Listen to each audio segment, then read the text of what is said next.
অনেক ব্যস্ততার মধ্যেও একটু ঘুরতে বের হয়েছিলাম, একটু খাওয়া দাওয়া করতে গিয়েছিলাম। যেহেতু সামনে রমজান মাসে কিন্তু বাইরে খুব একটা খাওয়া হয় না, বাসাতেই অনেক আইটেম থাকে, সেই কারণে বাইরে খুব একটা যাওয়া হয় না। আমার বোন বলছিল সবাই মিলে যে ঘুরে আসি আর খেয়ে আসি। আপু বললো আপু আজকে ট্রিট দিবে। আর একটু দেরি করিনি, তাড়াতাড়ি করে রেডি হয়ে বের হয়ে গেছিলাম ঘোরার জন্য। হ্যালো এভরিওয়ান, কেমন আছো সবাই? আশা করি সবাই অনেক অনেক ভালো আছে। আমি আল্লাহর রহমতে অনেক বেশি ভালো আছি। সকাল সকাল বের হয়ে গেছি কারণ আজকে আমার এক্সাম আছে, দেওয়ার জন্য খুব তাড়াতাড়ি বের হয়ে গেছি। কিন্তু রাস্তায় সেই জ্যামই পেয়েছি, জ্যামে বসে থাকার কারণে মাথা একদম হ্যাং হয়ে গেছিল। সেখান থেকে নেমে আমি অন্য গাড়িতে চলে আসলাম। আমি তো ভেবেছিলাম আজকে এক্সামই দিতে পারবো না, বাস থেকে নেমে আমি আলাদাভাবে চলে আসছি। দেন ভেঙে ভেঙে আসার কারণে অনেক বেশি আগে চলে আসছি। এরপর ভার্সিটিতে এসে দেখি আমার ফ্রেন্ডরা কেউ আসেনি, ওদের জন্য ওয়েট করছিলাম। তো আমি যাওয়ার কিছুক্ষণের মধ্যে আমার ফ্রেন্ডরা চলে এসেছে। এক্সাম দিলাম, এক্সাম দিয়ে বের হয়ে গেলাম। আমরা সবাই মিলে প্ল্যান করা হলো মেলায় যাওয়ার কথা। মেলাটা অনেক বেশি দূরে ছিল, সেখান থেকে আসতে আসতে আমার অনেক বেশি লেট হয়ে যাবে, তাই আর আমি মেলায় যাইনি। এরপর সেখান থেকে চলে গেছিলাম কৃষি মার্কেটে। এই মার্কেটটা আমার ভার্সিটির 2 মিনিট সামনে, সেখানেই চলে আসলাম। এখান থেকে কিছু কেনাকাটা করে নিয়ে যাই। সিরামিক্সের দোকানে আসলে আমার মনে চাই সবগুলো বল কিনে নিয়ে যাই, কেন যেন আমার কাছে বেশ ভালো লাগে, তাই যখনই আসি আমি 2-1টা করে কিনে নিয়ে যাই। হোক আর না হোক আমার পছন্দ হলেই আমি নিয়ে নিই। এখান থেকে আমি ছোট ছোট 2টা প্লেট নিয়েছি আর ছোট একটা কাপ নিয়ে নিয়েছি। এখান থেকে বের হওয়ার সময় দেখলাম অনেক সুন্দর সুন্দর চাদর, তাই ভাবলাম সেখান থেকে একটা চাদর নিয়ে নিই। ওইখান দিয়ে যাওয়ার সময় আমার যে চাদরটা পছন্দ হয়ে গেছিল সেটাই আমি নিয়ে নিছি। যদিও কোনো কিছু কেনার উদ্দেশ্যে বের হইনি, তবুও কিনে নিছি, পছন্দ হয়েছে তাই। তাছাড়া কৃষি মার্কেটে অনেক সুন্দর সুন্দর জিনিস পাওয়া যায়, তো আগে ভাবতাম এই ফুটপাতে আর কি পাওয়া যাবে, আর এখান থেকে কেউ কিনে নাকি। যখন আমি এখানে গেলাম তারপরে তো দেখলাম এখানে অনেক সুন্দর সুন্দর জিনিস পাওয়া যায়। তারপর কেনাকাটা করে একদম ডিরেক্ট বাসায় চলে আসছি। তাই অনেক বেশি জ্যাম পেয়েছিলাম। আজকে ভার্সিটিতে যাওয়ার সময়ও জ্যাম পেয়েছি, আসার সময় পেয়েছি, এই জন্য আমার মাথাটা একদম হ্যাং হয়ে গেছিল।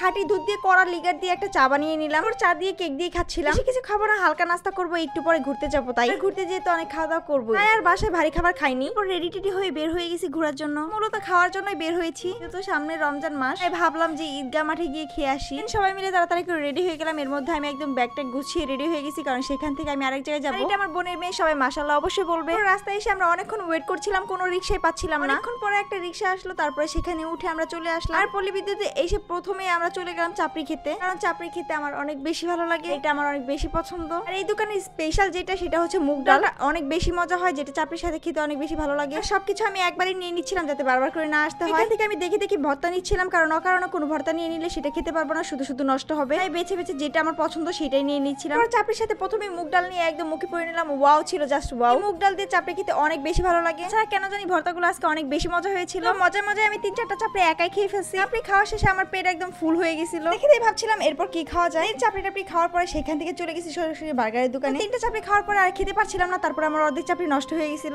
সেখান থেকে চলে গেছি বার্গারের দোকানে। বার্গারের দোকানে বসে সেখানে ফ্রাই চিকেন অর্ডার করে দিছি, অর্ডার করে দিছি বার্গার। তো বার্গার আসতে আসতে আমরা এর মধ্যে ফ্রাই চিকেন খাচ্ছিলাম। আমি যখন খেতে বসবো তখনই আমার বোনের মেয়ে আমার কাছে চলে আসছে, আমার কোলেই চলে আসছে, কারো কোলেও যাচ্ছিল না। কি আর করবো, ওকে কোলে নিয়ে আমি খাচ্ছিলাম। হয়তো কোথায় আসছে সেটাই তো বলা হয়নি। আমরা আজকে আসছি ঈদগাহ মাঠে 1-এ, আর এইখানে ফ্রাই চিকেন বরাবরের মতোই অনেক ভালো ছিল। আমরা যখন খাচ্ছিলাম আমাদের সাথে একটা পিচ্চি বসেছিল, মানে আমাদের উপরে বেঞ্চে, ওই যে কোনায় দেখতে পাচ্ছ, তো বার্গার খাচ্ছিল আর একটু করে বার্গার ছিঁড়ে ছিঁড়ে আমাদের বাবার মুখে দিচ্ছিল। আমাদের বাবা তো অনেক ছোট, ও খেতে পারছিল না, তবু ওর মুখে একটু একটু ছিঁড়ে দিচ্ছিল, আর আমি এগুলো দেখে অনেক বেশি হাসতেছিলাম। আমাদের ফ্রাই চিকেন খেতে খেতে আমাদের বার্গার কিন্তু একদম রেডি হয়ে গেছে। ঈদগাহ মাঠ 1-এর বার্গার গুলো অনেক বেশি মজা হয়। আমরা বেশিরভাগ সময় ঈদগাহ মাঠ 1-এ আসি, আর এর মধ্যে তো আমাদের বাবা নাম ছিল না আমার কোলে থেকে, ওকে নিয়ে বসে বসে খাচ্ছিলাম। আর যখন খাচ্ছিলাম তখন ও বার্গারের প্লেটটা ধরে টান দিচ্ছিল, ভাবছিলাম এই বুঝি পড়ে গেল। মধ্যে দেখে ও বার্গার গবেষণা শুরু করে দিছে, কিন্তু পারছো হাত দিয়ে আমরা গোতাগতি শুরু করে দিছে। বার্গার টার্গার খাওয়ার পরে সেখান থেকে চলে গেছি সোজাসুজি বটের দোকানে, ভুড়ির দোকানে। আসার সাথে সেখানে দিয়ে দিল গরম গরম ভুড়ি। এডিট করতে করতে আমার তো আবার খেতে ইচ্ছে করছে। এখানে ভুড়িগুলো আমার খেতে এত বেশি মজা লাগে, আর এই ভুড়ির সাথে পরোটা খেতে বেশি ভালো লাগে। এত বেশি চাপড়ি খেয়ে ফেলছিলাম যে আমার পেট ভরে গেছিল, তাই আমি আর কোনো পরোটা মরোটা নিইনি, এতেই ভুড়ি খেয়েছিলাম। আজকে মাত্র 1 প্লেট ভুড়ি খেতে পেরেছিলাম। আমি নরমালি যখনই আসি 2 প্লেট করে ভুড়ি খাই, আমার এত বেশি পছন্দ। তাই যাই হোক, আজকের ভিডিওটা এই পর্যন্তই। দেখা হচ্ছে আরেকটা নতুন ভিডিওতে। তুমি যদি আমার ভিডিওতে নতুন হয়ে থাকে তাহলে অবশ্যই পেজে ফলো দিয়ে দিবে, আর ইউটিউব থেকে দেখলে সাবস্ক্রাইব করে দিবে। ভালো থাকো, সুস্থ থাকো, টাটা, আল্লাহ হাফেজ, বাই বাই।